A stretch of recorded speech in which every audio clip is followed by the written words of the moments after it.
నమస్తే, welcome to bell TV, voice of voiceless.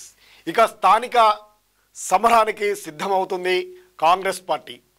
ముఖ్యంగా నల్గొండ జిల్లాలోని ప్రతిష్టాత్మకమైనటువంటి సాగర్ నియోజకవర్గంలో ఇప్పటికే గెలుపుపై ధీమాతో ఉన్నటువంటి కాంగ్రెస్ పార్టీ అభ్యర్థులను సన్నద్ధం చేస్తున్నట్టు కనిపిస్తూ ఉంది.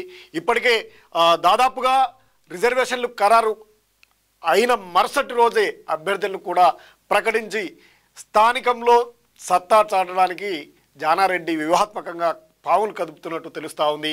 ఏది ఏమైనప్పటికీ జెడ్పీటీసీ స్థానాలను అదేవిధంగా ఎంపీపీ స్థానాలను కూడా కైవసం చేసుకోవాలనే ఉద్దేశంతో పావులు కలుపుతున్నట్టు కనిపిస్తూ ఉంది. ధీటైనటువంటి అభ్యర్థులని రంగంలోకి దిగి కాంగ్రెస్ పార్టీకి కంచుకోటగా మళ్ళీ ఉండటానికి జానారెడ్డి వ్యూహాత్మకంగా పావులు కదుపుతున్నట్టు తెలుస్తుంది. అందుకు సంబంధించినటువంటి సమగ్రమైనటువంటి రిపోర్టు, అదేవిధంగా ఇప్పటికే ఉన్నటువంటి అభ్యర్థుల యొక్క లిస్టును ఇప్పటికే పరిశీలిస్తున్నట్టు తెలుస్తుంది. అందులో భాగంగా కీలకమైనటువంటి నాగార్జున సాగర్ నియోజకవర్గానికి రాజకీయంగా సామాజికంగా ఎంతో కీలకమైనటువంటి త్రిపురారం మండలంలో అభ్యర్థుల పోటీ పెద్దగా అయితే కనిపించడం లేదనే ఆసక్తికరమైనటువంటి చర్చ అయితే సాగుతూ ఉంది. మరి ఇప్పుడు జనరల్గా మళ్ళీ జనరల్ అయ్యే అవకాశం ఉందా, లేదా బీసీ రిజర్వేషన్ 42% ఇస్తున్నటువంటి నేపథ్యంలో బీసీలకు అవకాశం దక్కే అవకాశం ఉంది అనే అభిప్రాయం కూడా బలంగా వినిపిస్తూ ఉంది. ఎందుకంటే బీసీ జనాభా, ఇటు ఎస్టీ జనాభా బీసీ జనాభా అధికంగా ఉంటుంది ఇక్కడ. ఇటువంటి నేపథ్యంలో బీసీలకు కేటాయించినట్లయితే బాంసాపేట గ్రామానికి చెందినటువంటి సీనియర్ కాంగ్రెస్ నేత, ఆయన సీనియర్ పొలిటీషియన్, దాదాపు సుదీర్ఘకాలంగా రాజకీయాల్లో ఉన్నటువంటి గోపగాని శ్రీనివాస్ ఎక్కువ అవకాశాలు ఉన్నాయి. దాదాపు బీసీ అయితే ఆయనే పోటీ చేయాల్సినటువంటి పరిస్థితి, ఆయనకే ఇచ్చే అవకాశాలు కూడా ఎక్కువగా ఉన్నాయనే ప్రచారము కొనసాగుతుంది. విశ్వసనీయ సమాచారం మేరకు ఆయనకు దాదాపుగా లేదు అంటే జడ్పీ మహిళా అభ్యర్థిత్వం, ఇటు బీసీ మహిళ కానీ జనరల్ మహిళ కానీ జడ్పీటీలు అయితే ఆయన సతీమణి నల్గొండ జిల్లా మహిళా అధ్యక్షురాలైనటువంటి గోపగాని మాధవికి త్రిపురారం మండలంలో పోటీ చేసే అవకాశాన్ని కల్పించే అవకాశము మొండిగా ఉన్నాయి. జిల్లా పరిషత్ రిజర్వేషన్ బట్టి పోటీ ఇద్దరిలో ఎవరో ఒకరు చేయడానికి సిద్ధమవుతా ఉన్నారు. జిల్లా పరిషత్ కాక మహిళకు కేటాయించినట్టు ఇటు జనరల్ మహిళ కానీ ఇటు బీసీ మహిళ కానీ రిజర్వ్డ్ అయినట్లయితే మాధవి అక్కడ పోటీ చేయడానికి సిద్ధంగా ఉన్నారు. ఆమె 2 పర్యాలు కూడా కాంగ్రెస్ పార్టీ మహిళా అధ్యక్షురాలుగా కొనసాగుతూ ఉన్నారు. ఆమెకి జానారెడ్డి ఆశీస్సులు కూడా ఉండడం, వీటన్నిటి మీద ఆమె పనితీరు కూడా సంతృప్తిగా ఉండడంతో ఆమెకి మహిళలకు అవకాశం వచ్చినట్టయితే జిల్లా పరిషత్తు త్రిపురారం నుండి జడ్పీటీసీగా ఆమెనే, ఇటు త్రిపురారం జనరల్ అయినా ఇటు బీసీ అయినా ఆమె పోటీ చేయడానికి ఎక్కువగా అవకాశం ఉంది జిల్లా పరిషత్తును బట్టి. ఇక జిల్లా పరిషత్ రిజర్వ్డ్ మారినట్లయితే మహిళ కాకుండా ఆమె భర్త అయినటువంటి శ్రీనివాస్ పోటీలోకి ఉండడానికి సిద్ధపడతా ఉన్నారు. ఇక జనరల్కు విషయానికి వస్తే జనరల్ కాక త్రిపురారం అయినట్లయితే మండల పార్టీ అధ్యక్షుడు బుచ్చిరెడ్డికి ఎక్కువ అవకాశాలు ఉన్నాయి. ఆయనకే దాదాపు ఖరారు అయ్యే అవకాశాలు ఉందనే ప్రచారం కూడా సాగుతుంది. ఎందుకంటే ఆయన జానారెడ్డికి అత్యంత సన్నిహితంగా ఉంటా ఉన్నారు. ఆపద కాలంలో ఎవరూ లేకుండా ఉన్నటువంటి త్రిపురారం మండలానికి ఒక పెద్ద దిక్కుగా ఆయన ఉంటూ జానారెడ్డికి చేదోడు వాదోడుగా అత్యంత నమ్మకస్తుడుగా ఉంటున్నటువంటి బుచ్చిరెడ్డికి జడ్పీటీసీగా పోటీ చేసే అవకాశము ఖచ్చితంగా ఉంటుందని విశ్వసనీయంగా తెలుస్తూ ఉంది.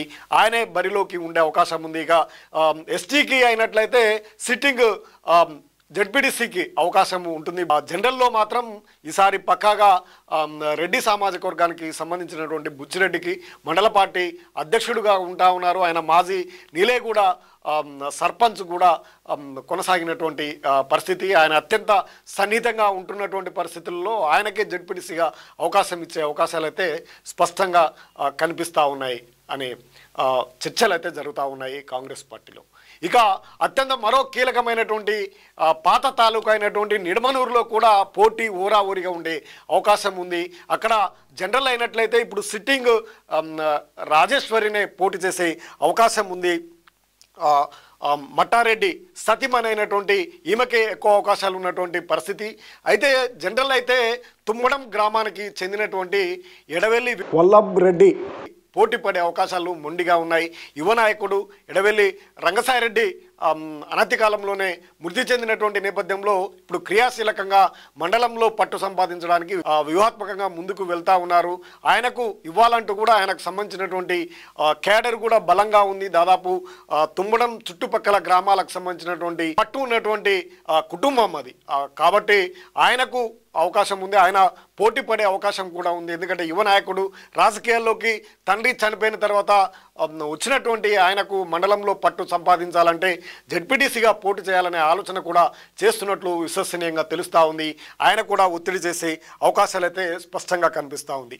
ఇక బీసీ అయినట్లయితే మాజీ జెడ్పీటీసీ సినీ ప్రముఖుడు పసుపులేటి సైదయ్య పోటీ పడతా ఉన్నారు. ఆయన హైదరాబాద్లో నివాసం ఉంటున్నప్పటికీ జెడ్పీటీసీ అయ్యే అవకాశం ఉన్నందున ఆయన కూడా నిడమనూరు నుండే పోటీ చేసే అవకాశాలు ఉన్నాయి. గతంలో హాలియా నుండి పోటీ చేసి గెలుపొందినటువంటి ఆయనకు ఈసారి నిడమనూరు మండల జెడ్పీటీసీగా పోటీ చేయడానికి బీసీ అయితే ఆయన సిద్ధపడుతున్నట్టు విశ్వసనీయంగా తెలుస్తూ ఉంది. ఆయన కూడా పోటీ పడతారు. అదే కాకుండా నర్సింగ్ కృష్ణయ్య గౌడ్ కూడా పోటీ పడతా ఉన్నారు. జెడ్పీటీసీగా ఈసారి ఏ విధంగానైనా పట్టును సంపాదించాలనే ఎత్తుగడతో ఉన్నారు. ఆయన కూడా మంచి కాంగ్రెస్ పార్టీలోనూ ఇటు జానారెడ్డితోనూ ఎమ్మెల్యేతో మంచి సత్సంబంధాలు ఉన్నాయి. మండలంలో కూడా ఆయనకు పేరు ఉండడంతో ఆయన కూడా పోటీపడి బీసీ అయినట్లయితే తాను జెడ్పీటీసీగా పోటీ చేయాలనే ఆలోచన ఉన్నట్టు తెలుస్తూ ఉంది. విశ్వసనీయ సమాచారం ప్రకారం ఆయనకు కూడా అవకాశాలు ఉన్నాయి. ఇక మాజీ ఎంపీపీ అయినటువంటి అంకతి వెంకటరమణ కూడా బీసీ రిజర్వ్డ్ అయినట్లయితే ఆయన కూడా జెడ్పీటీసీగా పోటీ చేయడానికి సిద్ధమవుతున్నట్టు విశ్వసనీయంగా తెలుస్తూ ఉంది. ఆయన కూడా పోటీ ఏది ఏమైనప్పటికీ నిడమనూరు జెడ్పీటీసీ స్థానం మాత్రం ఈసారి రసవత్తరంగా మారే అవకాశం ఉంది. ఇటు బీసీ అయినా ఇటు జనరల్ అయినా కానీ పోటీ పెరిగే అవకాశాలు అయితే స్పష్టంగా కనపడతా ఉంది. ఎవరు ఎన్ని పోటీలు పడ్డా జానారెడ్డిదే తుది నిర్ణయంగా ఉంటుంది. జానారెడ్డిని ఎవరిని నిర్ణయిస్తే వారు ఇక్కడి నుంచి పోటీ చేస్తారనే అభిప్రాయం కూడా ఉన్నటువంటి నేపథ్యంలో పోటీకి ఈసారి మాత్రం తమ యొక్క పట్టుని ఇప్పుడు ఎవరున్నా కాంగ్రెస్ పార్టీ నుండి గెలిచే అవకాశాలే ముండిగా ఉన్నాయని ఉన్నటువంటి పరిస్థితుల్లో పోటీ కూడా ఎక్కువ పెరిగే అవకాశం ఉంది. ప్రత్యర్థి పార్టీ అయినటువంటి బీఆర్ఎస్ పూర్తిగా ఈ 2 మండలాల్లో కూడా పట్టును కోల్పోయినట్టు స్పష్టంగా కనిపిస్తూ ఉంది. గత ఎన్నికలతో పోల్చుకుంటే ఇప్పుడున్నటువంటి లీడర్లు ఇప్పుడున్నటువంటి నాయకత్వాన్ని చూస్తే మాత్రం ఆ విధమైనటువంటి పరిస్థితి అయితే కనిపిస్తూ ఉంది. ఇటువంటి నేపథ్యంలో పోటీ ఎక్కువగా పెరిగి అభ్యర్థుల జాబితా ఇంకా పెరిగే అవకాశాలు కూడా ఉన్నాయి. ఇప్పుడైతే ఎవరెవరికి ఏ రిజర్వ్డ్ అయితే ఎవరెవరు వస్తారనే అంశమే ఇప్పుడు చర్చనీయాంశంగా మారింది. 2 మండలాల్లో ఈ అత్యంత కీలకమైనటువంటి జెడ్పీటీసీ స్థానాలను జానారెడ్డి మాత్రం ఈసారి అన్ని జెడ్పీటీ స్థానాలను కైవసం చేసుకోవాలనే ఎత్తుగడతో ఉన్నారు. అవసరమైన కాడ స్థానికంగా ఉన్నటువంటి ఎంపీటీసీలను అవసరం ఉంటే జెడ్పీటీసీని కూడా ఏకగ్రీవాలు చేయాలనే ఎత్తుగడతో జానారెడ్డి వ్యూహాత్మకంగా పాములు కదుపుతున్నట్టు తెలుస్తూ ఉంది. ఇప్పటికే స్టేట్ వ్యాప్తంగా ఒక సీనియర్ నేతగా పేరున్నటువంటి జానారెడ్డి ఏ విధంగానైనా ఈ స్థానికంలో అభ్యర్థులను గెలిపించుకోవడానికి విషయ ప్రయత్నాలు చేసే అవకాశం ఉంది. మరిన్ని అప్డేట్ కోసం చూస్తూనే ఉండండి bell TV, voice of voiceless. నమస్తే.